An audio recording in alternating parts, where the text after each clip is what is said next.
Welcome to the Mulcahy Law Firm podcast. For over 25 years, Mulcahy Law Firm has helped plan communities and condominium associations throughout the state of Arizona. Please go to iTunes or your favorite podcasting platform and leave us a rating and a review. Thank you for listening. Here's Beth Mulcahy. Happy New Year to everybody, and welcome to our first Neighborhood Services Virtual HOA Academy. And just in preparation for today, I see a lot of familiar names joining our session today and some new names too. So nice to meet all of you who are joining us maybe for the first time today. It's great to be here today and to kick off our 2025 Virtual HOA Academy for the different neighborhood services from around the Valley. Welcome to our first class for 2025, and we teach these classes in partnership with the cities of Avondale, Chandler, Glendale, Goodyear, Mesa, Peoria, Phoenix, Scottsdale, Surprise, and Tempe. So I'd like to give a little shout out for all those different neighborhood services departments because they are very active in promoting free education for board members, homeowners, and managers. So kudos to all those different cities for partnering with our firm to create this free educational opportunity every month in 2025. My name is Beth Mulcahy, for those of you who may not have joined us before or who this might be your first time meeting me. And I'm the founder and senior partner for the Mulcahy Law Firm in Phoenix, Arizona. As you may know, I've represented HOAs and condominiums in the state of Arizona for over 28 years. My firm currently represents over 1,000 planned communities, HOAs, and condominium associations throughout the state of Arizona.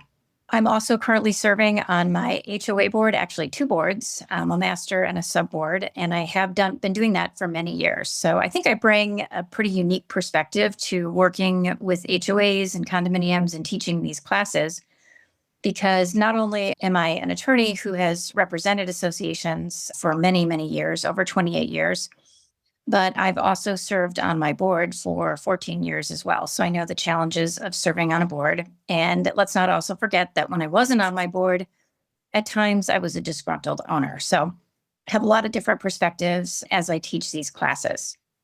Okay, first, Happy New Year to everybody. I wish you and your association a wonderful and prosperous and, a year of getting things done in your communities. I can't believe it's been nearly 5 years now since our first virtual class during the pandemic. This virtual platform continues to be a success and allows for us to reach many people than we've ever reached before in one setting. And I can just see right now we have 142 people with us here today on Zoom. And we also have many others joining us on Facebook Live today. Thank you again for joining us today for our first class of 2025. We understand that serving on an association board can be challenging and sometimes stressful. It's also stressful for the management companies and the management industry because of the many challenges and the fast pace of working with HOA boards and condominium boards. We also know how frustrating it can be to live in an association and feel that your board may not be living up to their fiduciary responsibilities or following the law. That's why we're here to support all of you with free seminars, including a dedicated Q&A answer in every class that we teach. For those of you who may be familiar with these classes, we're going to go through our presentation in about an hour of time. And then at the end, we always save questions for the end. And I answer every question that's submitted to our firm before we log off of this seminar. And so we have a great lineup of classes, just so you know, we have posted on our website for the first half of 2025. We put a lot of thought into the content that we're teaching so that we can provide cutting edge information to help you better run your associations in compliance with state and federal laws. Okay, let's see. So we're going to get into our poll now with the audience. Our first poll that we're going to be submitting to, it's really helpful if we can try to get as many people participating so that I know who the audience is today. So the first question is, in which city do you reside? And we have all the different cities listed that we are teaching these classes with. And then our second poll question is, let us know your current role. Are you a board member, a manager, or are you an interested homeowner? And so we're going to try to get as many people as possible. Looks like we've got 78, 79, 80, more than half of you have responded. Keep responding because it's really important for us to get as many of you responding so that I know what our audience is today and I can best tailor the class.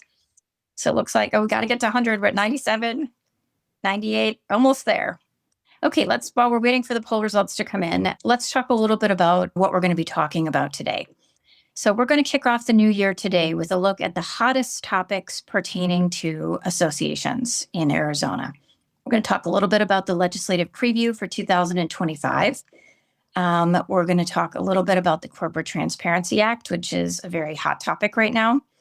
We're going to talk about public roadways deadline that's going to be coming up, and insurance rates increases, which I think we all were watching in horror over the past few weeks with the California fires. And I think we're all starting to get our renewals on our insurance and we're seeing increases. So we want to talk a little bit about that.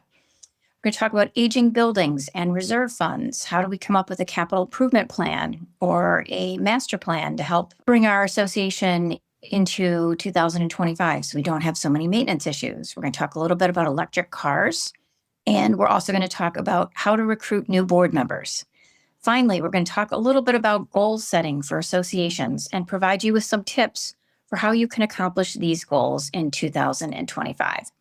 So we have a great class planned for today, lots of different hot topics. And before we do that, I'm going to go right into our poll results. So another great turnout from all the different cities that are participating with us and teaching these classes. So 70% of you who are here today out of 147 have responded to our poll, and we have every city represented. So Avondale, 1%, Chandler, 13%, Glendale, 4%, Goodyear, 3%, Mesa, 23%. Great job, Mesa. Phoenix, Peoria, 9%, Phoenix, 15%, Scottsdale, 17%, Surprise, 7%, and Tempe, 10%. So great turnout. Every single city is represented here today, which is amazing. Okay, let's switch gears now and talk about who's here today in terms of our attendance. So we have 69% of you are board members, 7% are managers, and 19% are interested homeowners, and other is 5%. Okay, so great turnout of board heavy today in terms of our audience, but really great to have a couple managers with us here today, and also to have interested homeowners. So welcome, everybody. Okay, let's talk a little bit about the legislature. So our Arizona legislature is a seasonal legislature for those of you who may not be aware of this. And so what that means is we're not in session in Arizona, our legislature, 12 months of the year. Typically, what happens is the legislature for the 2025 legislature opens in January of 2025, and they'll work through typically, it's May or June at the latest to get all the bills passed that they need to get passed this year. And probably the most important item on their agenda is going to be the budget for the state of Arizona. And so kind of how this works is right now we're in the bills being introduced stage. And so right now we're just watching all the bills that are being introduced. There's not a lot of committee activity just yet. And we're just starting to put together a summary of the different bills pertaining to associations. And we're going to be getting those on our website probably by next week. And so typically by now we'll see maybe 10 or 20 bills that pertain to associations, and they will summarize these bills and let you know what the legislature is planning to do to further regulate associations in Arizona. And this could be planned communities or condominiums. We're still reviewing the list of bills and working on preparing an easy to understand general overview. We will have that posted by next week so that you can start to see a summary of the bills that have been introduced to date. A couple of pointers on this. While the legislature is in session, we will be updating the bill summary about every week. And we'll be talking about the different bills that are being introduced in the legislature each time I log on with you. I'll be saying, hey, if there's anything that I think is problematic or anything that I think is good, we'll be talking about it and what's likely to pass this year, et cetera. Okay, so a couple bills that we are already watching that are listed here. I'm not going to go into them in depth because there are a lot of bills here, but just to give you a quick summary of what the different topics are. One is on recording meetings, and the board has to keep a copy of the recording for 6 months. We've got a bill on amendments to CC&Rs, and it would change the threshold of the affirmative vote to amend a declaration. We've got a bill on records requests for associations. We have a bill on virtual meetings and proxies. Really, there's just a whole gamut of bills. Right now, there's, probably 10 or 11 bills that we're going to be closely monitoring as we go forward. And so let's move on now to our hot topics that we're going to be discussing today. But that's just a quick little overview. We will have those posted. I already have a summary going by early next week. Okay, let's move on now to our hot topics for today. The Corporate Transparency Act is unfortunately, a persistent hot topic, and we are closely monitoring what's going on with the Corporate Transparency Act. For those of you who may not be familiar with it, it's a federal law that associations in Arizona need to comply with. And basically, it's kind of strange that this law even applies to us. It's an anti-terrorism and money laundering law, and it was passed so that our government could obtain information about corporations that are doing business in the United States. And unfortunately, HOAs and condominiums were listed as corporations that were going to be subject to this Corporate Transparency Act. And so initially, the law was passed and everybody needed to comply by January 1st, 2025 by submitting information about your board members. So the information would be like their name, identification, a copy of an identification, and your social security number, information like that. Many boards were upset about this because they felt it was, an intrusion of their privacy. They're serving on a nonprofit volunteer board, and they didn't think that it was appropriate that they had to share this information. And I think kind of widespread it was people in our industry are upset about it, myself included. I'm on my boards. Remember, I have to disclose 2 times for the 2 different boards I'm on, and then also for my law firm and a few other LLCs that I'm involved in. But the bottom line is it's the law. We have to comply with it. It's been kind of an exciting December with regard to this law because we all needed to get our paperwork in by January 1st. And what happened is in early December, a federal judge there's been a bunch of cases that have been challenges to this new law. And in December, there was a case in the Eastern District of Texas where they issued a nationwide injunction to halt the CTA. So to halt everybody having to comply with the CTA. So December 3rd, all this stuff was due by January 1st, 2025. A court in Texas says nobody has to comply with this. We're putting a stay on having to comply with this. Well, boomerang, December 5th, the government appeals this ruling in the United States Court of Appeals for the Fifth Circuit.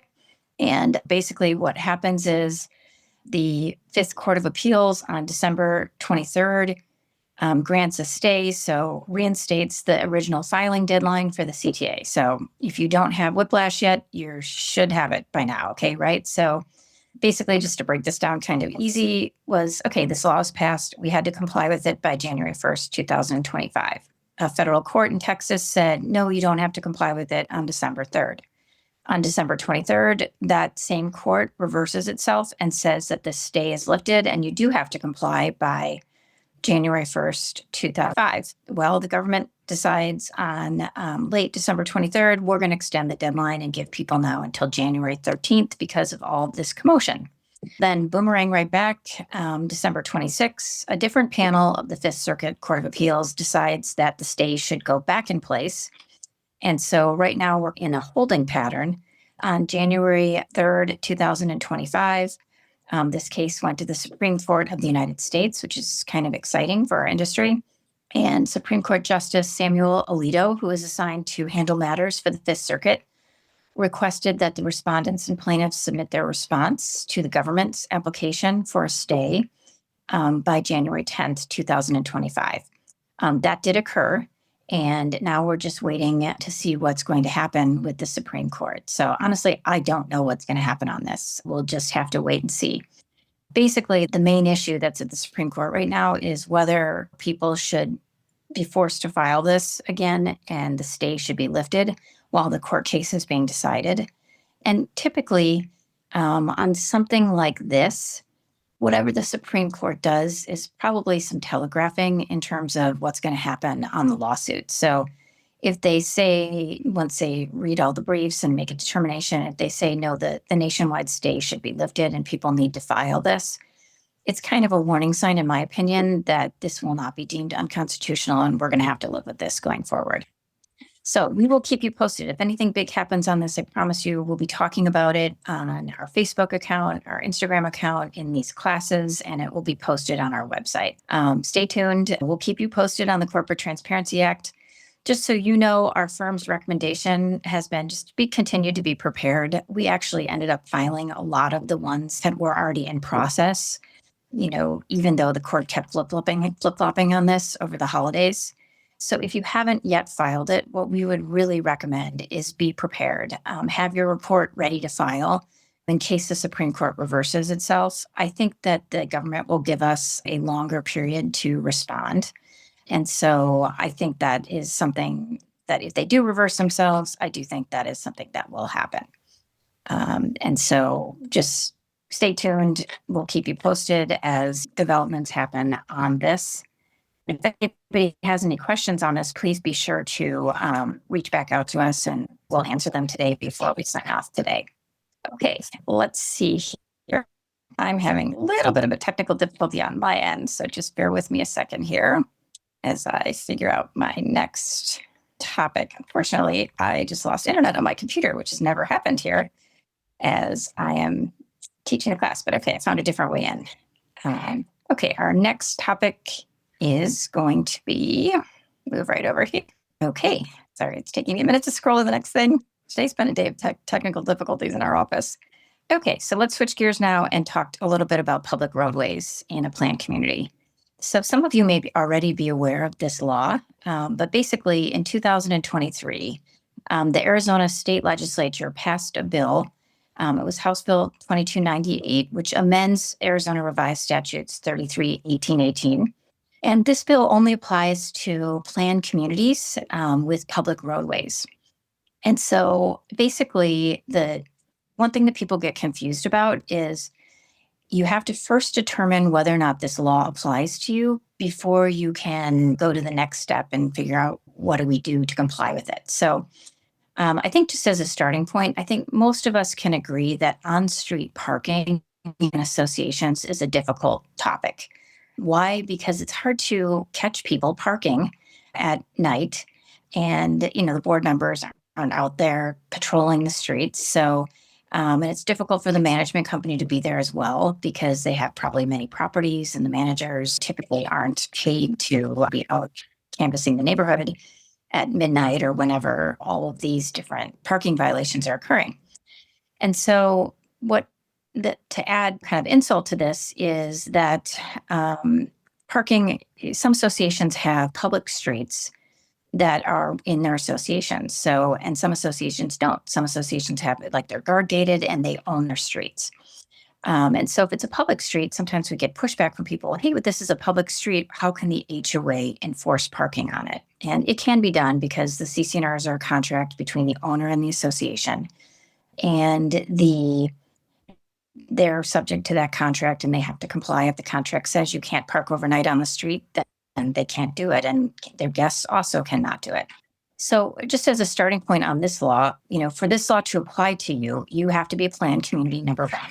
And then number two, you would have to be a planned community that's no longer under declarant control, or be controlling your board. And your CC&Rs were originally recorded before January 1st, 2015.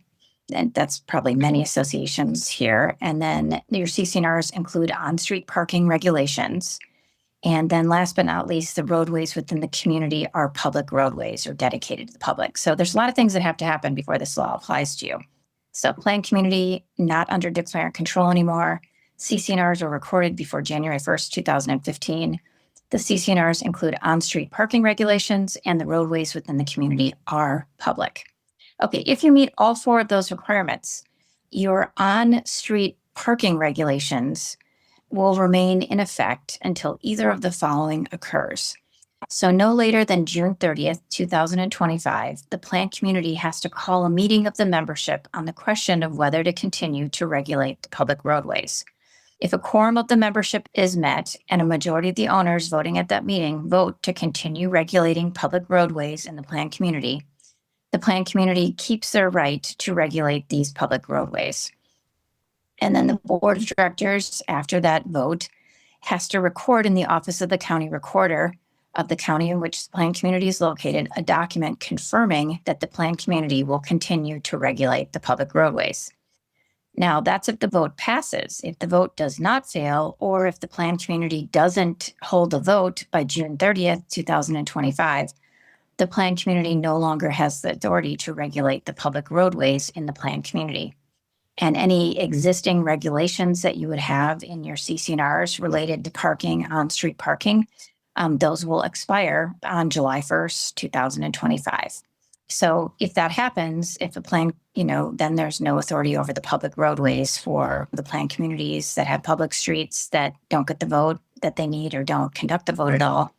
That won't be able to be enforced after that. So my team has heard a lot of questions and feedback from boards and management companies and associations regarding this legislation. We've heard some associations comment to us that they are hesitant to go through the process of holding the vote because they don't actively enforce the CC&R parking restrictions right now on the public streets. But on the flip side, others are eager to do so in order to preserve their right to enforce the parking restrictions if it becomes an issue down the line. So if your association falls under these categories and on-street parking is an issue on your public streets adjacent to your association, within your association, it is our recommendation to go ahead and hold the vote, regardless of whether you're currently enforcing it or not. We've helped a lot of planned communities navigate this new law from the beginning, starting with just reviewing their documents to see if this law applies to them. We also help them draft the ballot and prepare for the vote, help them count the votes, and attend the meeting if the board would like us to do that. So if your association falls in this category and you'd like our help, please reach out to us. We can point you in the right direction or strategize with you about the best way to handle this. But remember, timeliness is really important on this because this new law, all the meeting, if you're going to have a meeting, needs to take place well before June 30th, 2025. And so really at the absolute latest, you should be contacting us by March 1st at the absolute latest if your association wants to get a vote of your membership on this, because we have to give notice of the meeting at least 10 days, not less than 10, not more than 50. We have to prepare ballots. We have to actually conduct a meeting. And then if it passes, we need to record the document. So I think to be safe, the latest you should wait is until March 1st. And even then we're going to have to really hustle. So the sooner you can do it, the better. Okay, let's switch gears and talk a little bit about insurance rate increases. This is a huge problem. We're getting a lot of calls from clients about this. We have a great cheat sheet on insurance, and we're going to be sharing that with you now. We also have an article that was written by the Community Associations Institute on navigating the insurance crisis challenges and solutions for associations in 2025. Both of those are really valuable resources if you want to do a deep dive on this topic. CAI's article discusses the ongoing insurance crisis facing community associations. And just to kind of simplify that for you, I think the crisis is that either associations are being outright canceled and they're not being offered a renewal on their insurance that they're required to have for their association, or the premiums are going up so high that the associations can't do it anymore. They can't carry that insurance at that rate. And we're seeing mostly condominiums are contacting us and housing cooperatives are contacting us right now with this problem. We've seen increases in planned communities, but not to the point that it's not feasible for the association, the planned community to pay the premium. And so kind of the current challenges as we can see them right now are that we're seeing rising insurance premiums, policy cancellations, and we're having to increase deductibles to make the premium payment work. Insurance costs have skyrocketed, with some associations facing premium increases that have doubled or tripled. We're seeing a lot of natural disasters in our country right now. Inflation, supply chain disruptions, rising construction costs, fires, hurricanes, and all of this is contributing to these different problems with the insurance companies. And we're noticing that insurance companies are being more cautious, often canceling policies or refusing to renew them, especially in areas where it's prone to extreme weather events. I know many years ago, well, not many, but like maybe 5 or 6 years ago, we had a lot of insurance claims for hailstorms and all of this in Arizona. And all of this is, coming to a head right now. Okay, so how does this impact associations? We think that associations, we're getting a lot of calls from boards saying, what do we do? And so you're struggling to find affordable and comprehensive coverage that you're required to have under your documents. Many associations are now being forced to accept policies with higher deductibles, reduced limits, or exclusions for critical perils. These limitations are starting to affect the finances of the association and causing increases in assessments. And remember, associations have to comply with the insurance coverage requirements set by Fannie Mae and Freddie Mac, which has become increasingly difficult. But most importantly, you need to comply with the insurance requirements in your CC&Rs. Okay, I know that CAI is advocating for a lot of reforms to address these challenges, but a lot of these are, I'm not sure, immediately going to be able to help our associations, but they're asking for insurance reforms, risk mitigation programs to incentivize associations to invest in infrastructure improvements to reduce risk exposure. They've been talking with Fannie Mae and Freddie Mac, the federal lending agencies, to review and potentially revise required insurance coverage requirements. And they've been promoting access to fair plans so that you can get insurance at a reasonable rate. Okay, some suggestions for associations that are facing insurance problems. First, reach out to our firm. We can take a look at your CC&Rs, determine what coverage you have to have under your CC&Rs or under state law. We can look at what policy you have. We can give you advice on, potentially what companies might be writing policies that can give you a lower rate. I know there was one company in particular. Well, a lot of our clients were being canceled by a certain insurance company, or two actually, certain insurance companies. And we've been doing a lot of research to find some higher risk companies. And one in particular has a very good rating and is writing premiums that are very similar to what we saw 2-3 years ago.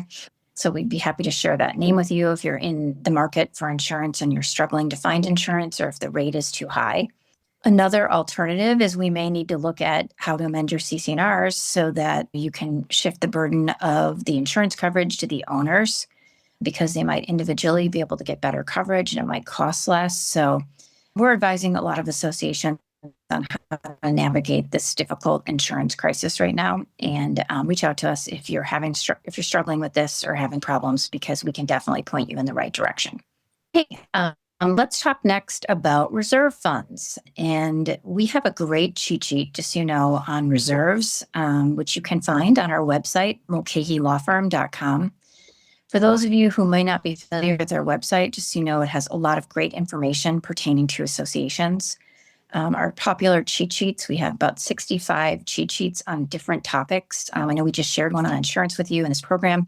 We also, like I said, have a great one on reserve funds. And so I would encourage you to take a look at it. So reserve funds are a hot topic this year because it's really your long-term planning tool for your association so that you don't have large special assessments to fix things to fix the pool that needs to be resurfaced or to have the tennis courts be resurfaced or, there's a ton of issues that are capital improvement type issues. And what the reserve is, it's a savings account that you establish for long-term expenditures. And you hire our advice, our best practices would be for an association to hire a reserve company. Reserve companies have a special license and they have special training to create reserve analysis studies. And basically what they do is they come out to your property, they look at all your amenities, they look at your CC&Rs to see what you're required to maintain. And then they come up with a plan for you, a 30-year plan on how much money you should be collecting every year so that when a particular capital improvement item fails or needs to be replaced, you have the money in the reserve and you don't have to do a special assessment. So there are a lot of positive reasons for establishing a reserve fund. Here are the most common reasons. Reserve funding meets legal, fiduciary, and professional requirements. Although it's not the law in Arizona to have a reserve fund, it may be required in your CC&Rs. And of course, it's best practices to do long-term planning. A reserve fund plans for the planned replacement of major items. And so it gives the board a tool or a guide or a map for how much money you should have in the reserve. And really, one of the great things about a reserve study is that it'll take whatever money you have right now in January 2025. That'll be your starting point on the reserve study. So let's say you have 150,000 in reserves. Then they'll use that number and put it into a formula to show you, after looking at all of your amenities and different capital improvements that need to be improved, and it will give you a formula over 30 years of how much you need to put in each year based upon the useful life of the items. It's an amazing tool for boards, and it's very helpful. So that reserve study is going to help you fund the reserve. And it really, another benefit of the reserve fund is it distributes the payment of fixing things and replacing things among old and new owners. So it's not like, a new owner moves in and bam, they're going to get a $50,000 special assessment, right? This is something that's built up over time, and it's a more equitable way to pay for long-term capital expenses. Also, I mentioned this a little bit before, a reserve fund minimizes or negates the need for special assessments. And it's just a great planning tool so that your association, doesn't defer maintenance or get into financial difficulties. It's a savings account so that it's for a rainy day, so that when the item fails or needs to be replaced, you have the money right there to do it. And for more information on this, please definitely check out our cheat sheet on reserve funds. And I believe we might be sharing it with you, or you can find it on our website at Mulcahy Law Firm. A little bit about electric vehicles, our next hot topic here today. Currently, Arizona law does not address how community associations should regulate electronic vehicle parking, EV parking, and charging stations. And really, right now, only 13 states in the United States do this. Every community association, whether you're an HOA or a condominium, handles parking differently. But it's important for associations to think ahead and anticipate challenges or questions with EV charging stations if you haven't already. I know my association right now, we're kind of struggling with it because some owners want to require the association to pay for EV charging stations in the common areas of our association. But unfortunately, we don't have that as something in our reserve fund, although we're going to be adding that, the next time we do our reserve study, which, by the way, you should probably be doing reserve studies about every 3 to 5 years, especially with the inflation over the past few years. Really important to get that updated probably every 3 to 5 years. So for associations that own or assign parking spaces, you may need to consider and evaluate which spaces could be EV charger friendly. If only some spaces are, you may end up needing to reassign spots. If they aren't assigned through a deed, there's lots of considerations for these EV charging stations, right? In a planned community, typically the owners are going to just have it in their garage or adjacent to their house. So most planned communities, in my experience, aren't getting a lot of requests from homeowners to put them on their common areas. Some developers are doing this automatically, but most aren't. Because in a planned community, people just have the charging station built right in their garage or adjacent to their house. Where this is really coming to fruition is in townhomes and in condominiums, where their limited common elements is where spaces are, and they're subsidized in a car, and they want to have a charging station either in their designated spot, or they're asking the community to create a charging station on the common areas so that everybody can use it. There's a lot of different issues. If you have an owner who wants to install one in their parking spot, what I recommend is that you have them submit an architectural change form and explain how that will work and where they're going to get their electricity from. And we want to make sure some considerations that we have would be who's paying for the electricity. Obviously, this should be separately metered for the owner so that they're paying for that charge themselves. Also, aesthetics. I've had a couple questions from associations where we have an owner that wants to put in like a kind of an outdated, ugly system, and everybody can see it. And, they're concerned about that. So that's a consideration as well. Sometimes the owners want the association to pay for this. And there's only 5 owners that have an electric car, and maybe there's 75 owners in the community. And, it's just not feasible for associations to pay for this because it only affects few people. Some kind of creative solutions is to think about if you're in this situation would be to install a charging station that the owners pay as they go. So there are companies that are doing that. If you have a situation like that and you want some advice, please reach out to our firm and we can get you in touch with them. Basically, they install it on a common area parking spot, and any owner that wishes to use it, they pay or swipe with their credit card to get the electricity to charge their vehicle, and it's a transaction between the owner and the company that provides electricity. Other owners can park there, so it's not like we're designating this as only an EV station, especially if you have limited parking. That can be a real issue. I think kind of the key thing to think about on this issue is that it's something that it's not going to go away. And you will be getting requests on this, especially if you're a condominium or a townhome. And you might want to kind of pre-think it. And if you do get an owner that's pretty fired up about doing this, definitely reach out to your legal counsel to get advice on the best way to handle it. Okay, let's switch gears and talk a little bit about preventing burnout and recruitment of board members. One of the common questions that I get as an attorney that practices in this area is, hey, we don't have enough people who are willing to run for the board. And we have vacancies, and we put out a communication to our members saying, hey, if you're interested in running for the board, please submit a application or a biography. And it's crickets. Nobody responds. And that's kind of 2 issues here. Anybody who's currently serving on a board, myself included, understands the burnout that goes with being on the board. On the flip side of that, when it's time for you to move on to greener pastures, then you can't find anybody to run for the board. And so it's difficult to recruit anybody to take your spot. You start to feel a little bit like, hey, this is turning into like a life sentence on the board, which I don't want. And so, what are some strategies to counter this and to make sure that your association doesn't get into that particular situation? So if you've attended our seminars in the past, you know that I've been very candid about the fact that there's a lot of benefits and rewards of serving on a board.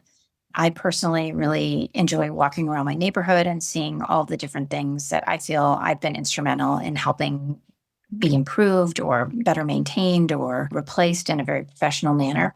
But there's also a ton of hassles serving on the board. Okay, let's be real here. We all know that.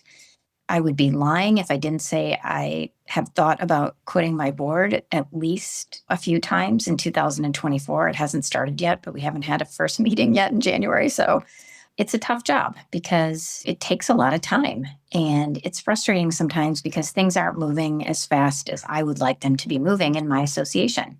And then you get all the complaints from people that are owners in your association and that are unhappy about things and want you to fix it.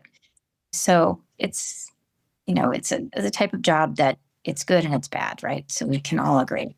So what are some strategies first to prevent burnout? I think probably the first thing that I would say is if you're feeling burned out as a board member, typically the people that are getting burned out are like the officers, like the president or the treasurer, in my experience, are the ones that have probably the most responsibilities. Just recognize that you don't have to be president forever. You can have somebody else on your board step in for the next year and you just be a director at large. I did that at my association. I was the president of our master association, and it was the longest year of my life, frankly. It was a very hard year in terms of there were a lot of problems, unfortunately, in our community that we needed to solve, and it was a tiring year. And so I dialed it back the next year. Instead of just quitting the board, what I did is I dialed it back and I just became a board member at large. And I have been a board member at large now for 8 years. And that's honestly a lot better fit for me right now based upon my work schedule and the fact that I have teenagers. But so what ways to prevent the burnout would be just not quitting altogether, but maybe just saying, hey, this year I'm going to take a role as just like a director at large, or spreading the work around a little more between your board. I think you'll notice that there's always kind of some people that are doers on a board, and then there's some people that just sit back and let the other people do the work. Try to find out what the people who maybe aren't contributing as much, find out if they want to contribute more and what special skills they may have to kind of spread the burden around. Another thing is you have to have a good management company. That alone, burnout for board members if you're working with a management company and they're not performing. And now the board is picking up all the slack. That's very frustrating. And that can create burnout for sure because A, you're micromanaging the management company, and then you're picking up all the slack on the things that they're not doing. And sometimes I find that board members just stop even using the management company. I mean, the management company is getting paid every month, but the board's just doing everything, which kind of doesn't make sense. So some ways to prevent burnout would, another way would be make sure that you have a really great support team that's supporting you. And that starts with your management company, your attorney, your CPA, your insurance agent. You want to surround yourself with the best possible people so that they take the burden off of you. And I frequently say that to clients when they come to me with a problem. And I can tell they're really upset about it. What I will say to them is, okay, this is my problem now. I'm going to handle this. I'm going to be consulting with you on this and keeping you up to date, but I want you to stop worrying about it. I've got this from here. And that's kind of the relationship you want to have with the vendors that you're hiring, that they should be doing their job. And if you get that right dream team in place, it's going to really help you from not getting burned out. It's going to help you make it a more enjoyable experience being on the board. Okay, let's talk a little bit about how to get people recruited for the board. So let's say that you're thinking about stepping down from the board, but you're worried that hey, we don't have anybody who's willing to serve. So a couple things to think about, some effective strategies. The first strategy I can think of is who's coming to your meetings. Are there people that are interested and coming to your meetings? And would they be good candidates to serve on the board? Are they reasonable? Do they understand issues? Do they have the time to help? And so if they're coming to your meeting, that's probably a good sign. And that may be somebody that you want to reach out to and say, hey, would you be interested in running for the board? Another great place to look would be committees. If you have people currently serving on committees and they are doing a good job and they're interested in the community, that would be a good crossover to recruit them to be on the board. Another thing that you can do is ask board members or ask other community members, hey, do you know anybody who might be good to serve on the board? But really, the people that are contacting the association, coming to the meetings, those are the ones that are going to be interested and probably the best people. Another thing that you can do is be upfront with people about the time commitment. So send out a letter to the membership and say, hey, we don't have anybody to serve on the board. But we need 2 people to serve on the board. And here's what the time commitment is. It's 1 meeting a month. And we don't meet in December. And maybe we don't meet in July because everybody's traveling. And explain this is the time commitment and that we will allow you to appear virtually if you live part of the year in Wisconsin or Minnesota, and address common concerns that they may have up front. A very common concern that I hear from people that are thinking about running for the board is, hey, can I be personally liable for something that happens on the board? Like, can I be sued? And the answer is really anybody can be sued, right? But you have indemnification under your documents and under state law, which means that you cannot be held personally liable for your actions unless you do something like steal money from the association, embezzle money from the association. Then there likely is not going to be coverage under the association's insurance policy or by the association. But in most circumstances, 99.99999%, you're not going to have any personal liability for decisions that you're making while you're serving on the board. As long as you're, adhering to your fiduciary responsibilities and making good decisions on behalf of the corporation. Okay, so if you're in a really bad place where you cannot get anyone to serve on the board after doing all of these suggestions that we've talked about here, I have one final last-ditch effort that works pretty much every time. And that would be to have our firm or another law firm send a letter to the membership which talks about the fact that we don't have board members or we have nobody to serve on the board or we don't have enough people to have a quorum. And basically talk about the consequences of that. If we don't have a quorum of board members or we don't have a board at all, the likely outcome that's going to happen is that this board and this association is going to be turned over for a receiver to run the affairs. And the receiver is appointed by the court. Somebody petitions the court to have a receiver appointed. The judge will hire a receiver that is typical of coming in and helping businesses that can't manage their finances. And there'll be a large special assessment to pay for the receiver. And so if we don't want that to happen, because obviously that's going to cost more for everybody in terms of there's going to be a special assessment on this. And in terms of this isn't good for our property values. If we're under a receivership control, it's not going to be good if we want to sell our house. Usually when I send out that letter, within a day, I mean, sometimes less than a day, we get somebody right away who's willing to serve on the board. So keep that in your back pocket as a final tool, that the attorney letter to the entire membership explaining how serious this is and the fact that this could end up in us being in a receivership will 99% of the time get somebody to volunteer to serve on the board. Actually, there's also a great article that Community Associations Institute put out just recently on their website. It's a blog, and it's called Outrunning Burnout, Getting Happy Takes Introspection. It's Ungated Community Associations Institute blog. So our office is going to be sharing that with you. So you can take a look at that too if you're experiencing burnout. This is a common problem, and you need to hear it from me that everybody who's serving on their board at one point or another sits back and thinks, hey, is this worth it? Is this something I want to continue doing? It's a very normal feeling when you're serving on these boards because it's volunteer, it's unpaid, and there's a lot of hassles that go with it. But on the flip side, there's a lot of benefits in making your community better, getting things done, making where you live nicer, and just making sure that things are operating professionally so that your property values are maintained. So hopefully those are some good suggestions for you on how to best deal with burnout, and then also how to recruit new board members for your association. Our very last topic that we're going to be discussing, I think, before we go into our question and answer is the Eisenhower method and how to create goals for your association for 2025. Right now is a great time for your association to write down some goals for your association for 2025. And we have a really helpful cheat sheet on how to accomplish those goals in 2025 that we're going to be sharing with you today. The Eisenhower method, for some of you who may not be familiar with it, was created, I think, in one of the world wars by General Eisenhower.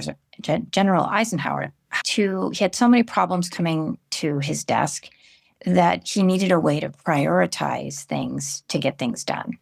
And so our government, the military, currently uses this, and many Fortune 500 companies use this exact method to handle serious problems and to create goals to handle problems that your association may have, or problems that they may have in the military or in the government or in private business. And so we're giving you this cheat sheet, and it will help your association. The one thing that I would suggest for this year, create 5 goals for your association and prioritize those goals, 1, 2, 3, 4, 5, and then back them out using this cheat sheet. And kind of the benefit of this cheat sheet is it helps you determine what are the most important things that we have facing our association right now. What are some things that we really need to accomplish or do this year? And maybe you've got 12 things on that list, right? And basically what we do is you look at the things on the list and you determine whether they're urgent or important. And we come up with a grid that shows, is this important but not urgent? Is it urgent but not important? That's where we get stuck a lot of the time in running the board, where we've got people that are coming to the meeting upset about something. But it might not be it's urgent because they want a quick response, but it might not be something that is truly important, versus like something like we've got a fire in the clubhouse. That's going to be important and urgent, and so basically what we do is we put on the grid, we take the different things that we want to accomplish this year. Maybe there's 15 or 20 or 12 or 10 or whatever. And we map them on the grid in terms of, are they important and urgent? Are they important but not urgent? Are they not important but urgent? Are they not important and not urgent? Which unfortunately, a lot of the times we get stuck in not important and not urgent. And that's why we can't get our business done as an association. We also get stuck in not important, but it's urgent because it's somebody else's timeline. They want an answer, or whatever. Difficult owners sometimes create a lot of issues that way. And so really where we want to stay focused in 2025, after we, put these on the grid, we want to stay focused, really hyper-focused on important and urgent matters. And those should be our top 5 goals for 2025. And so use this cheat sheet. It's a step-by-step process of listing the different problems that you have or goals that you may have for this year. And then you graph them, and then you come up with your top 5 goals for this year. Good luck to everybody as you navigate your goals for 2025. A suggestion that I have that we use in our association is every month we revisit the goals at our board meeting. And so it's just part of our board packet after you create them. And we talk about, where are we on this goal? Where are we on redoing the clubhouse? Where are we on getting the pool decking repaired or fixed or redone at the pool? And each month, if you're faced at looking at it and keeping the manager accountable and coming up with a plan throughout the year to get things done, you won't be like November looking at this list thinking, oh, we didn't get any of it done. We've been looking at it every month and moving it along every month to get to the final goal of having it accomplished in 2025. Okay, so that's it for our presentation today, just the general presentation. And we're going to go to our questions now that we have received. I'm really happy to say that we had 162 people attending today. That is amazing. Thank you so much, everybody, for being here today.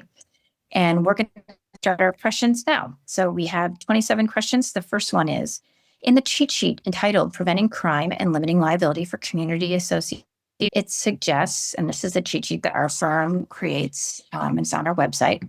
It suggests that the association review local state laws and local ordinances to know what security measures are required.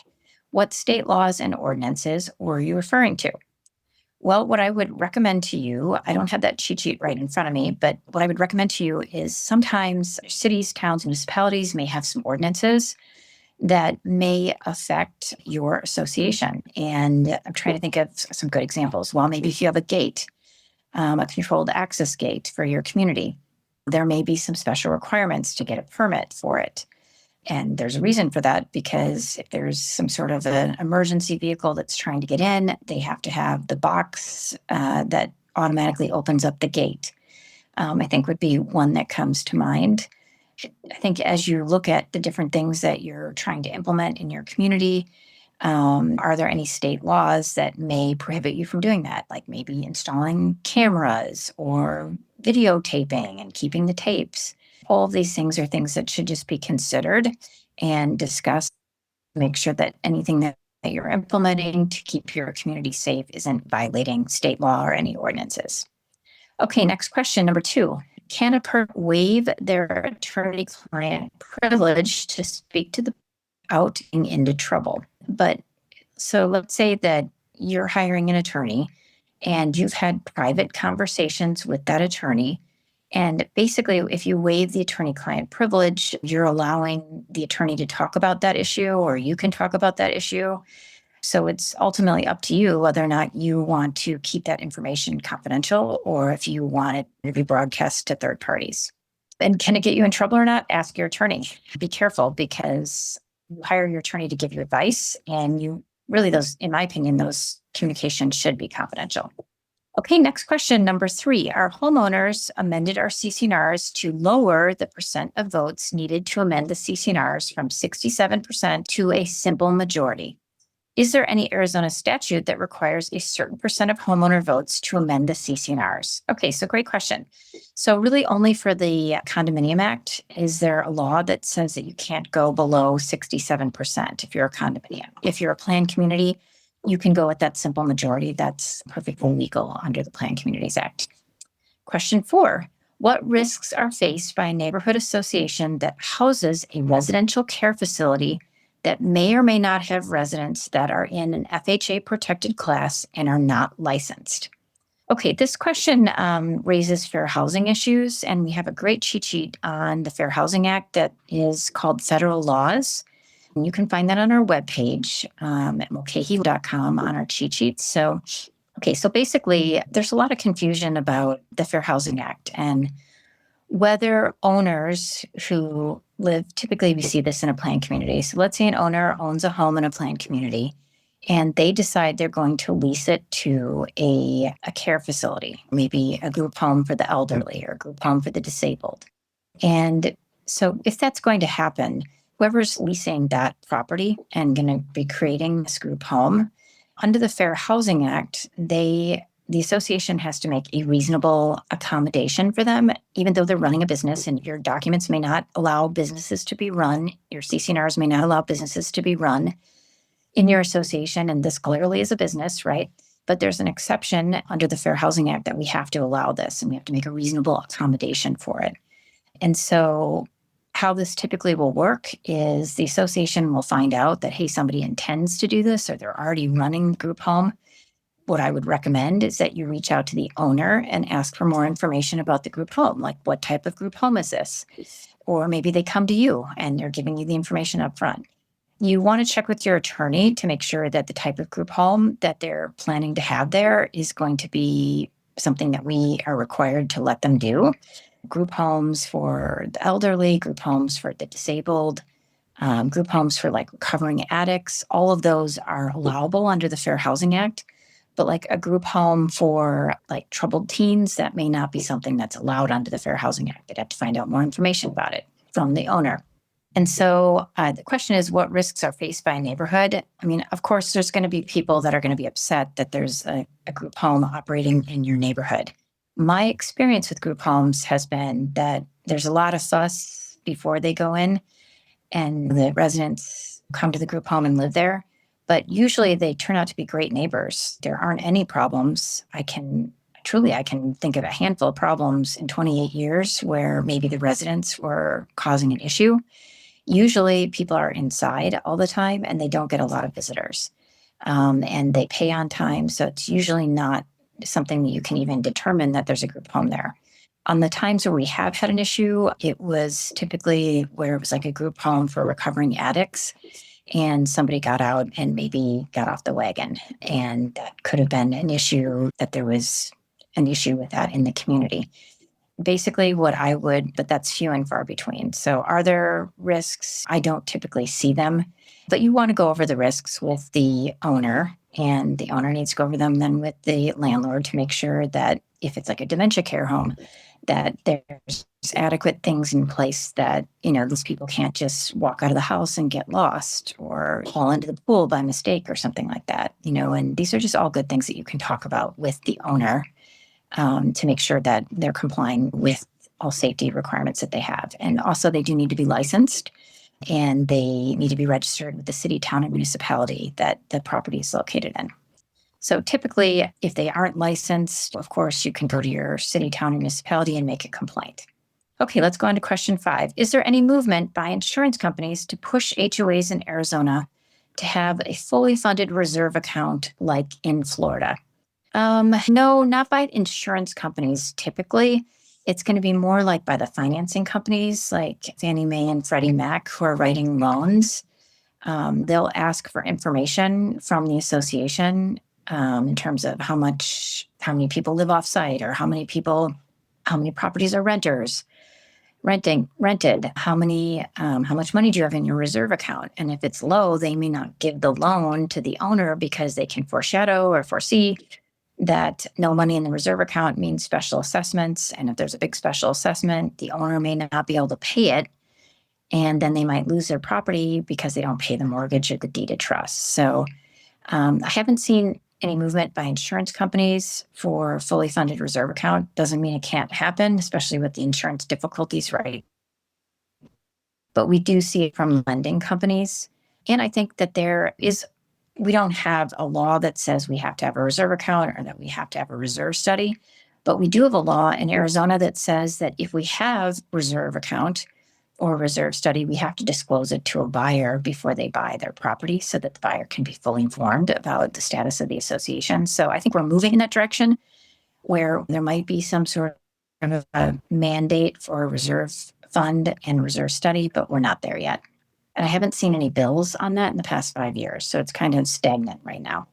Okay, question number 6. In common area buildings, which dogs are not permitted? Do support dogs have the same allowances as service dogs and must be permitted? Okay, this is a really good question. So let's give an example. Let's say you have a clubhouse in your association and you have a rule that says no dogs in the clubhouse.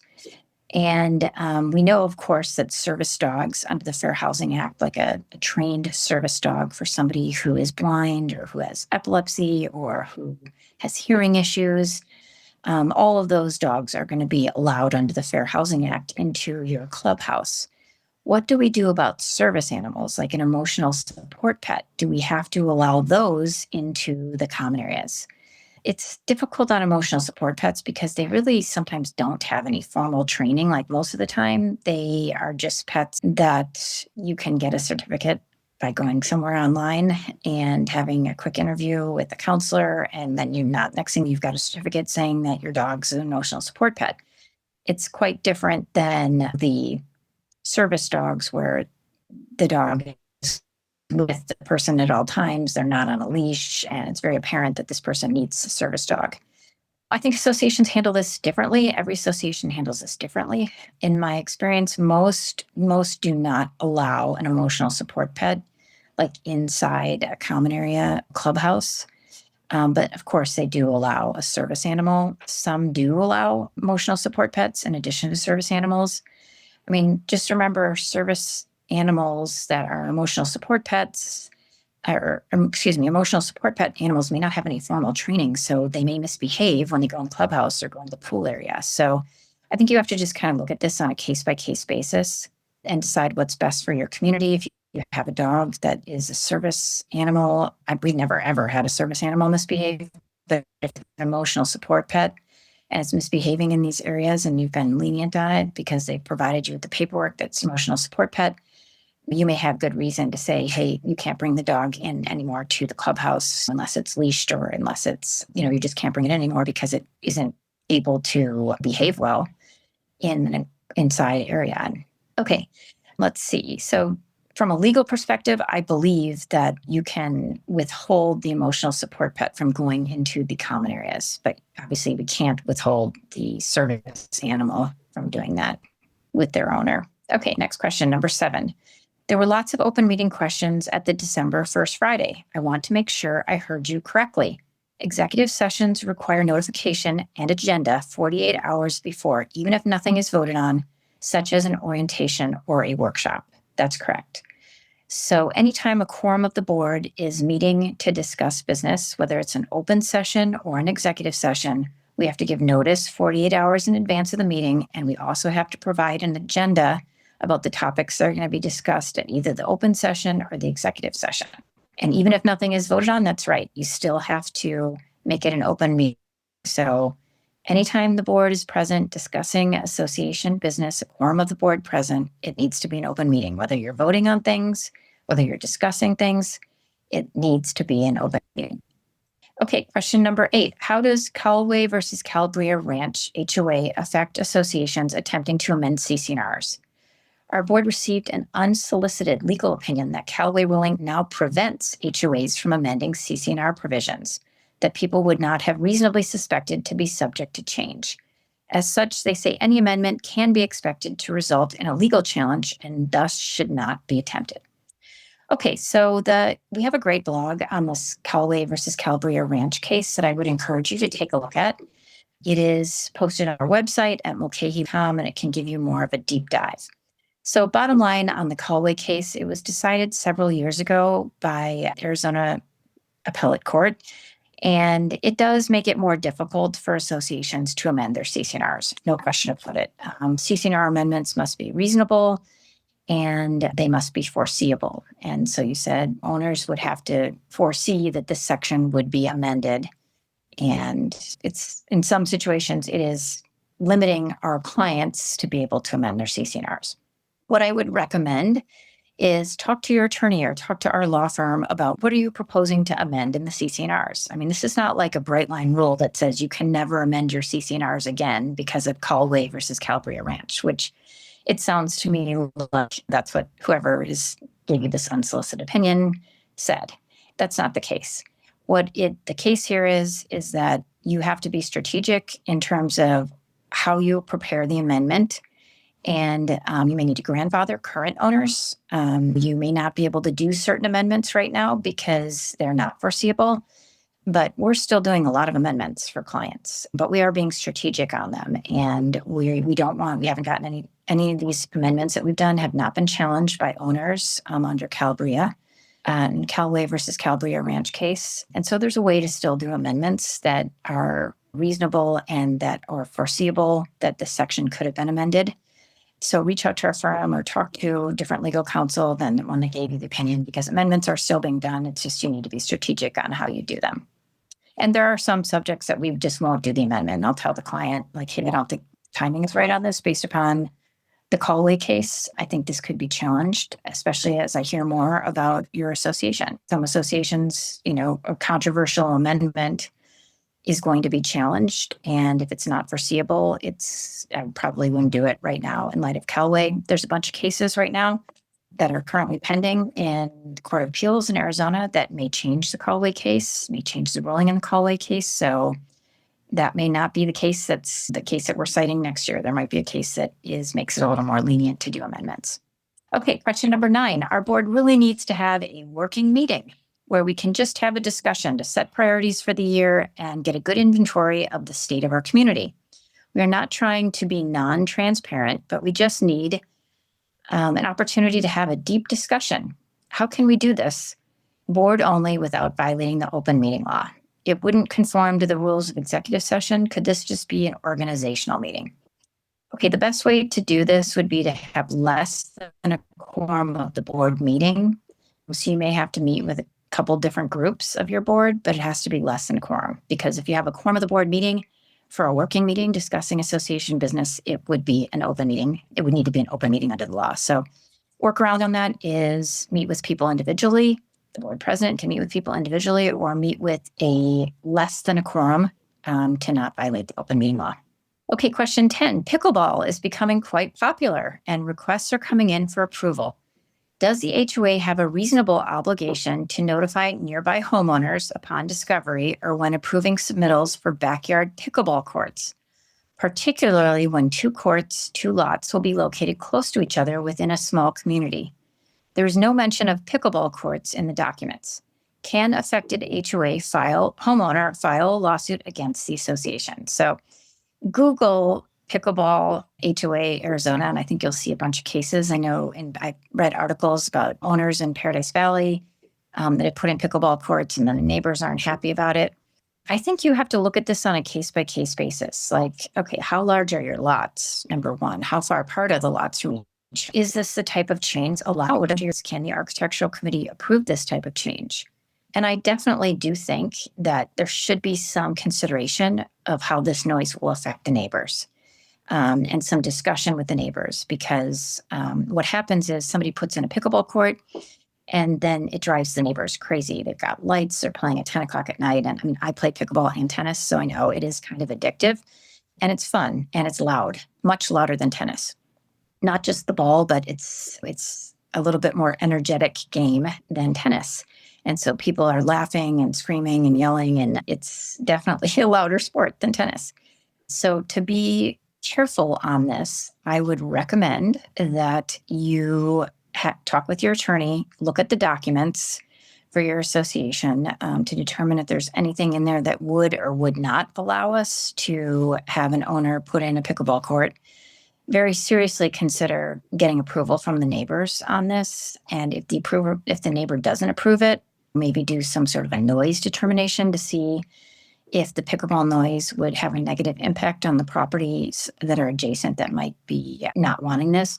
And there's also all kinds of things that you can do. There's these new pickleball walls that you can put around the pickleball court to minimize the noise. And there's also some pickleball balls that you can use that are less noisy.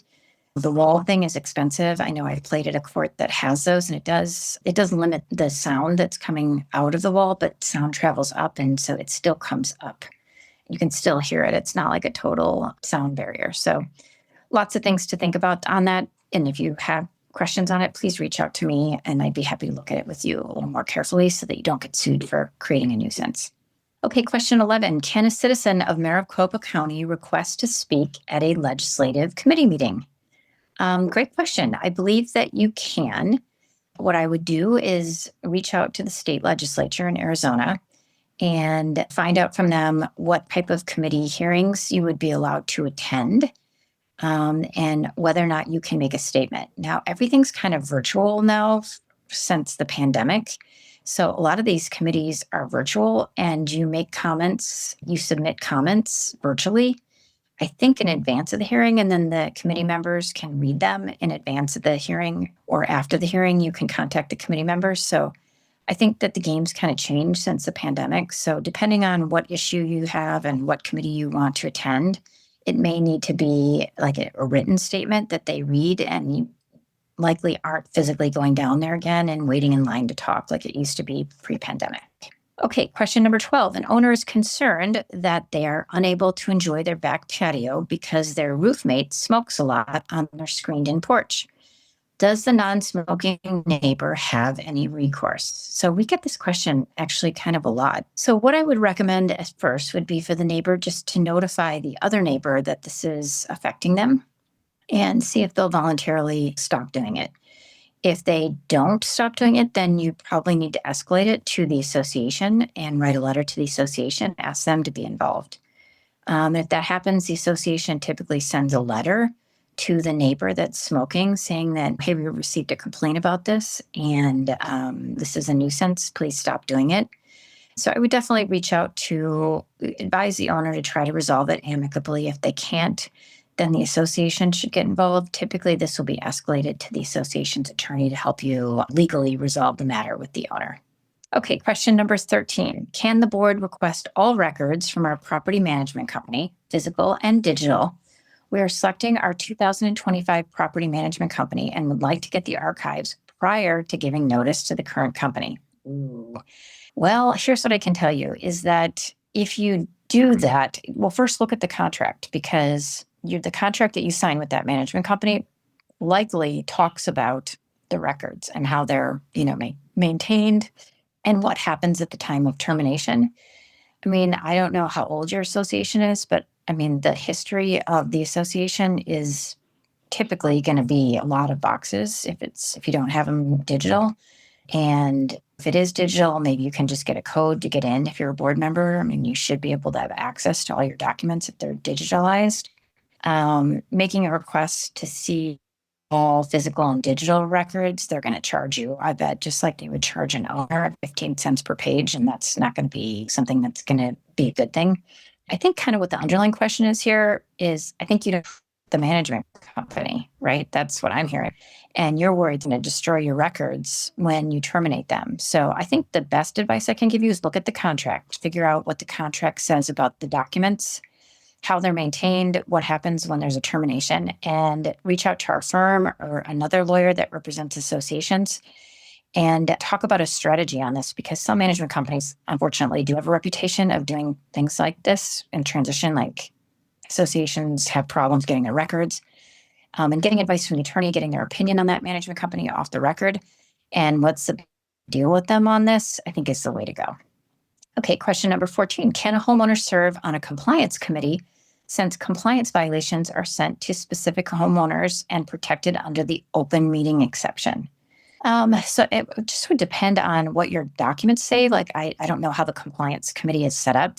Is it the board runs it, or is it a separate committee run by homeowners? I would think that would be odd. Typically, the board handles compliance issues. In some cases, the architectural committee handles compliance issues. So having a compliance committee run by homeowners it's unusual. Usually the board's doing that. I don't know what your documents say, so it's kind of hard for me to answer that question. Okay, 15. Do you recommend boards prepare and pass a motion requiring board members to comply with the CTA? I think that's a good idea, especially if you have somebody that is unwilling to do it, just having a paper trail so that if there's penalties or whatever, if you don't comply with it after the stay is potentially lifted in the Supreme Court case, that way you can have a vote saying that, okay, we're having a vote because we think it's necessary to comply with the Corporate Transparency Act. And anyone who doesn't comply, it's basically at their own risk, because there's very stiff penalties if you don't comply with this, if that stay gets removed. So I think it can't hurt to do that. So I think that's a good idea. Okay, question 16. But most associations don't have to do that. I just like to say that because most associations are just complying with this and it's not a big deal. Okay, question 16. Can an association charge a check processing fee for payments made by check if another form of payment is offered for free to homeowners? Our association is self-managed for 156 units, have online meetings, online communications, online newspaper, online calendar of events, and a homeowner online portal for all documentation, meeting minutes, financials, ACH bank payments are free. Okay, so you're wondering, can we charge a check processing fee if someone makes a payment that's not electronic? I honestly, unless it's in your CCNRs, I wouldn't do that. And giving you the authority to do that, I wouldn't do that. Just, people unfortunately aren't sometimes technologically advanced, and you can lead them to the water, but they may still want to write their check. And unless it's in the CCNRs that we can charge an additional fee for doing this, I think you're going to be hard pressed doing that. I mean, you can try, but if the homeowner pushes back on it, I wouldn't push it. Okay, next question, 17. Our CCNRs under property rights do not have a provision of notice that limits homeowners' guests to any amount. Since there's no provision, that means to me that the HOA cannot create a policy limiting how many grandchildren I can have play on courts. Can you comment? Well, typically that's something that's going to be put in the CCNR, not in the CCNRs, but in the rules. And so the CCNRs typically don't ever have a provision that says like you can only have 14 guests at the pool or 10 guests at the pool or something like that. That's typically something we see in the rules. So if it's in your rules, I do think that would be enforceable. I don't know how many grandchildren you have, but as long as it's a reasonable number and they're just coming, to visit you occasionally, and I don't really see what the big deal is here. But if it's like 20 people and you're coming every Sunday and running a tennis lesson or something, that might be something where a rule could prohibit you from doing that. Okay, question 18. It is well known that our board of 5 frequently meets with 3 as they will vote in president's favor and 2 are left out and not notified of the meeting. Is there a regulation preventing that? Also, the community is never notified. There are executive meetings, which are not emergent and yet happening, which are not emergencies and yet happening at the will of the president. How do we work with this? Okay, I don't know if you're a homeowner or a board member. I'm thinking that you maybe either know the 2 people that are being left out on the board of these meetings, or maybe you're one of them, or maybe you're just a homeowner. So I think what you need to do is remind the board in writing that this is the law. Anytime a quorum of the board meets to discuss association business, it needs to be an open meeting. You want to share with them my cheat sheet on open meeting law and board meetings. We have 2 different cheat sheets on this. If they continue to do this, you certainly have rights. So you're going to write the letter giving them the information on this. And then if they continue to do it, you have rights. You can hire an attorney to write them a letter on your behalf, telling them that they're violating the open meeting law and that you're going to sue them. You can actually file a lawsuit. You can go to the Arizona Department of Real Estate and have an administrative law judge hear the issue here, and that they're not noticing their executive session meetings, that they are not noticing meetings where they have a quorum of the board discussing association business. You could file a complaint with the ADRE, like I said, and have an admin law judge review it.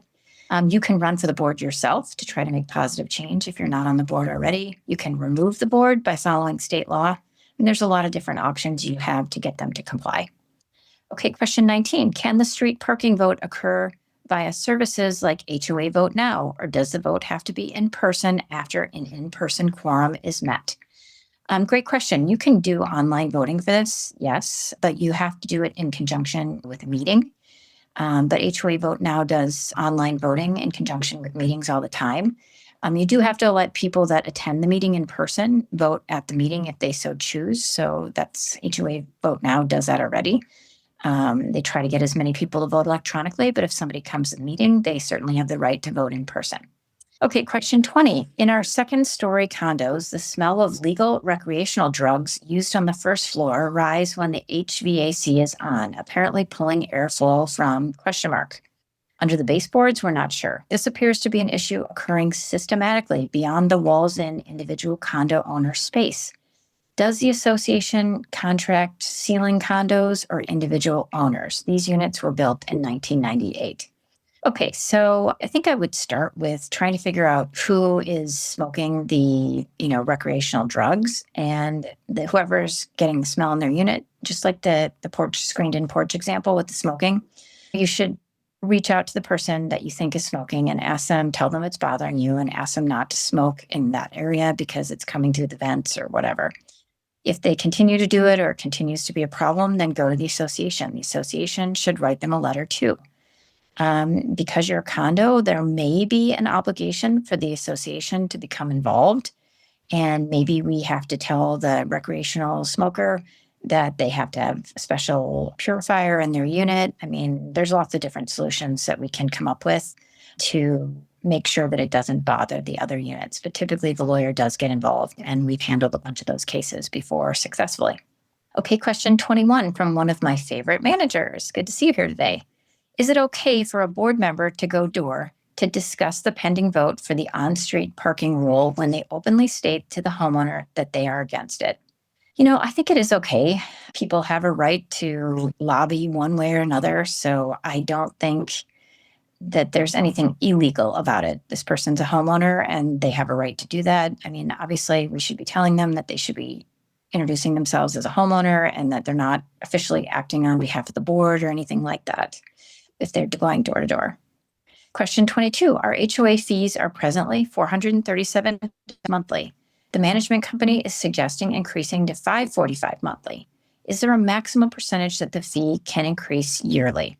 So I'd have to see your association's documents. Your CC&R should specify how much they can be raised without a vote of the membership. There is a state law in the Planned Communities Act that talks about if your documents are silent on how high you can raise the assessment rate, or if the increase that's allowable is more than 20%, state law will kick in. And in those circumstances, you can only increase it 20% higher than the previous year's assessment.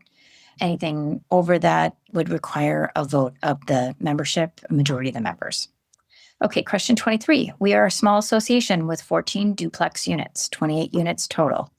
What is the ballpark cost of a reserve study? I mean, I don't know how many amenities you have.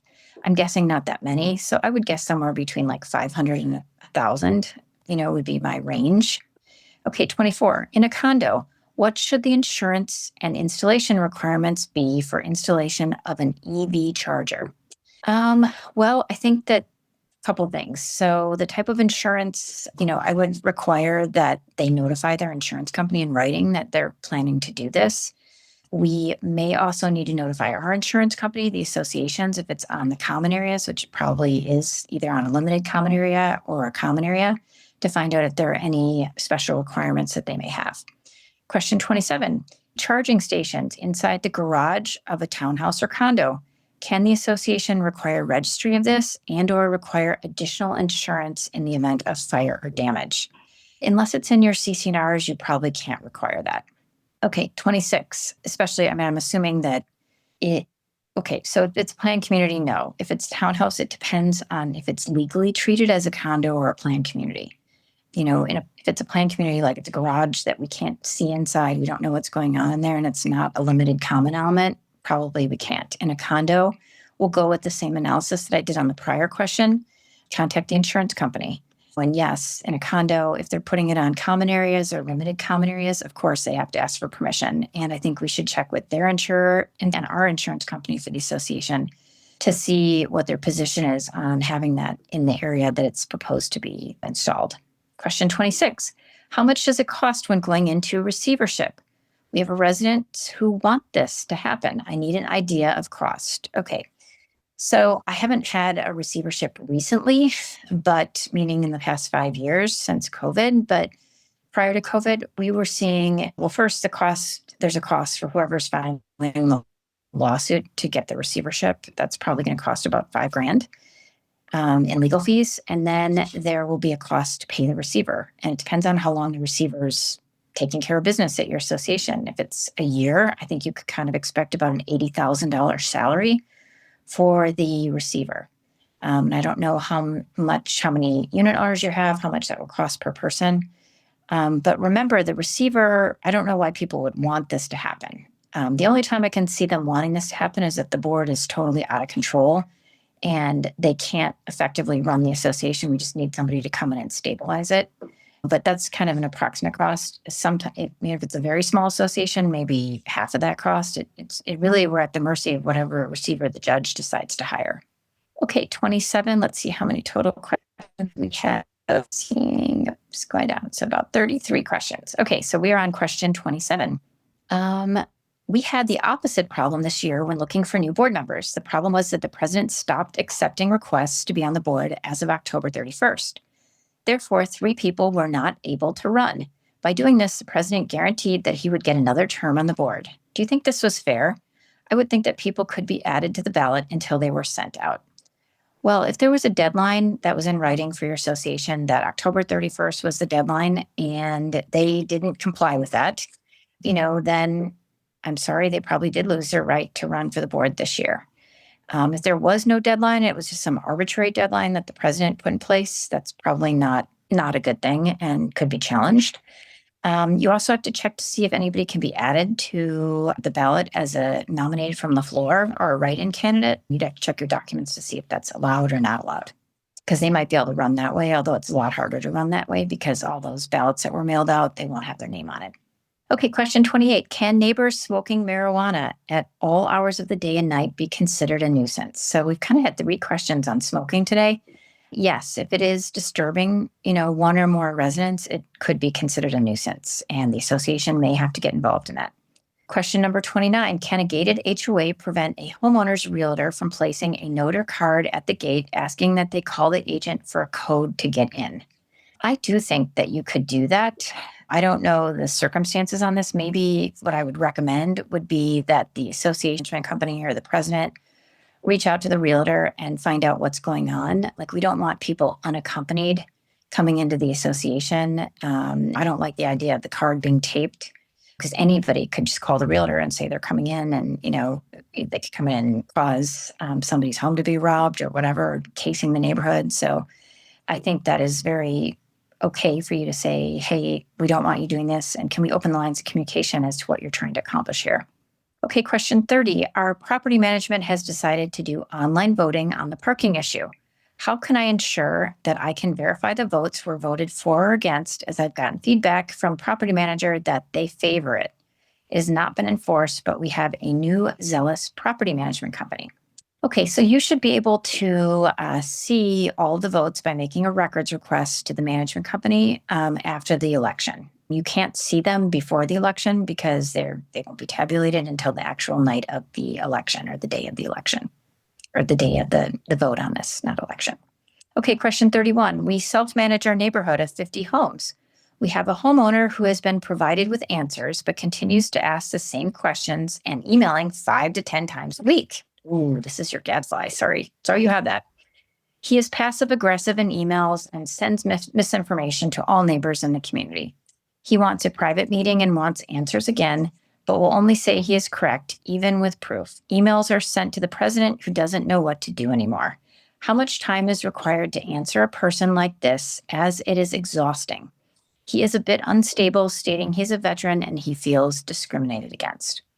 Okay, the best piece of advice I can give you right here is take a look at our cheat sheet called Harassment and Dealing with Difficult People. It's on our website at mulcahylawfirm.com. Best advice I can give you here is have your board hire a firm and have us deal with this owner going forward. We will write them a letter saying, do not contact board members anymore regarding any issue pertaining to the association. You can still make your assessment payments the way you normally do, but do not email board members. Do not contact them directly. Of course, this person can still go to the board meetings, but they shouldn't be allowed to hijack the board meetings. And if you consult with our firm on this, what we will do is we'll send them a letter saying, stop doing this, stop contacting the board members, all communications with us in writing by U.S. mail. And we're very effective. This strategy works very well. We've used it thousands of times over the past 28 years, and it's been successful. So reach out to us. We can make your life a lot easier by handling it that way. Okay, question 32. Are meetings to discuss architectural review committee requests allowed to be done via email? And do architectural committee reviews require notification to the community? ARC reviews are presently performed by email. There's no meeting of the board, which are the architectural committee, and there's no quorum either. Once all board members have responded to the ARC form, a majority. Okay, since your ARC is operated by your board, I think all of these need to be done in an open board meeting. Because anytime a quorum of the board is discussing association business, which obviously you need a majority to approve it, this needs to be done in an open meeting. Okay, question 33. If a resident requests to meet with the board in executive session, do you have to comply with this request? I mean, I guess I would say, well, why wouldn't you just give them 5 minutes and listen? But if it's like a really difficult person, no, you're not required to do that if you don't want to. But I always like to listen to people, and you don't want them to feel like they're being shut out or not able to be part of the process. So just some things to think about. I would let them do it. Just put a time limit on it. And you could even set a timer so the person doesn't go too long, and tell them up front, hey, this is 5 minutes and we're going to set a timer so that they get whatever they want to say out and you can help them. Okay, we had a great session today. Thank you so much for being here. Amazing to see all of you. Please know that we are here to help you in any way as you're navigating your legal problems, and be sure to continue to come to our seminars, webinars, and virtual classes in 2025. We have a lot of really great topics planned. And as always, we answer questions for free at the end of every class. So we will hopefully see you at some of our classes this month. If not, our next virtual class will be our first Fridays, the first Friday in February. So take care, everybody. Have a great week. And thank you for joining us today. Take care. Bye. Don't forget, our free cheat sheets are available for download at mulcahylawfirm.com. The intent of our Zoom, Facebook Live, First Friday free call-in, videos, and podcast is to provide a forum for board members and community managers to receive answers to HOA and condo legal questions. Please note, the content of these sessions are general in nature and is not intended to and should not be relied upon or construed as legal opinion or legal advice regarding any specific issue or factual circumstance. You should directly consult with an attorney for advice regarding your individual situation.